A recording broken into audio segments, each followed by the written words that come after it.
Léonie serrait son crayon si fort que ses doigts en devenaient blancs.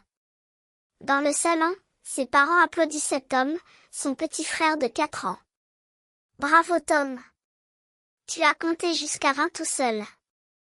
Léonie sentit quelque chose de chaud et de désagréable grimper dans sa poitrine. Elle, à 4 ans, elle savait déjà compter jusqu'à 100. Mais personne ne l'avait applaudi comme ça. Le lendemain matin, ce fut pire encore. Regarde maman, Tom a fait un dessin magnifique, s'exclama papa en collant le gribouillis sur le frigo. Un vrai petit artiste. Léonie regarda son propre dessin, soigneusement colorié, qui traînait sur la table. Personne ne l'avait remarqué. Elle monta dans sa chambre, la gorge nouée, et c'est là qu'elle le vit, un bocal transparent, posé sur son étagère. Il n'y était pas avant, elle en était certaine. Le verre scintillait doucement, comme s'il contenait de la lumière liquide. « Bonjour Léonie », murmura une petite voix cristalline. « Je suis le bocal aux compliments. Je capture tous les gentils mots. » Léonie cligna des yeux. « Un bocal qui parle ?» En bas, elle entendit sa mère dire « Tom, tu as si bien mis tes chaussures. » Aussitôt, une petite lumière dorée traversa le plafond et atterrit dans le bocal avec un « pling » musical. « Tu vois ?» expliqua le bocal. « Chaque compliment fait une lumière. » Léonie sentit son cœur se serrer encore plus. Toute la journée, elle regarda le bocal se remplir de lumière dorée pour Tom. À l'heure du goûter, il y en avait déjà 7. « Ce n'est pas juste, » chuchota-t-elle, les larmes aux yeux. « Moi aussi, je fais des choses bien. Mais personne ne le voit. » Puis quelque chose d'étrange se produisit. Sa petite sœur Emma, qui avait 2 ans, pleura parce qu'elle n'arrivait pas à enfiler ses chaussettes. Léonie s'assit près d'elle. « Viens, je vais t'aider. Tu vois, on met le talon ici. » Une lumière violette, douce et brillante, s'envola vers le bocal. « C'était quoi ça ?» s'étonna Léonie.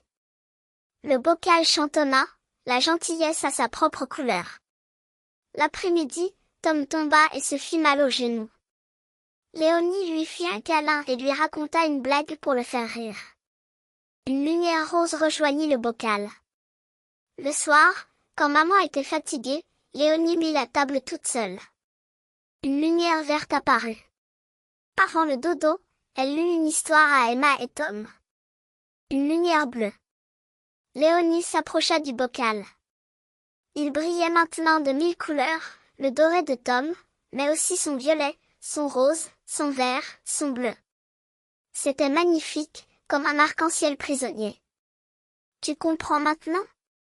murmura le bocal. Tom brille à sa façon. Toi à la tienne. Vos lumières sont différentes, mais toutes sont précieuses. Mais, pourquoi papa et maman applaudissent plus Tom que moi? Demanda Léonie. Le bocal se mit à tournoyer doucement. Tom est plus petit. Il apprend des choses qui te semblent faciles maintenant.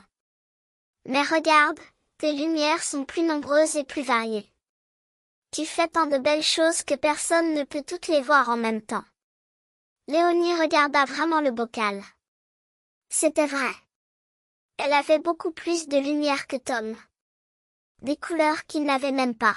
« Je suis une grande sœur, » murmura-t-elle. « Je sais faire plein de choses. »« Et tu as un cœur généreux, » ajouta le bocal. « C'est ton plus beau talent. » Le lendemain matin, quand papa félicita Tom pour avoir mis son pyjama tout seul, Léonie ne sentit plus cette chose chaude et désagréable dans sa poitrine. Elle regarda son petit frère et sourit. « Bravo Tom, » dit-elle. Une nouvelle lumière dorée apparut dans le bocal. Pas pour Tom. Pour elle. La lumière de la fierté partagée. Le bocal chantonna une dernière fois, voilà. Tu as compris. L'amour n'est pas un gâteau qu'on partage en morceaux de plus en plus petits. C'est une lumière qui grandit pour chacun.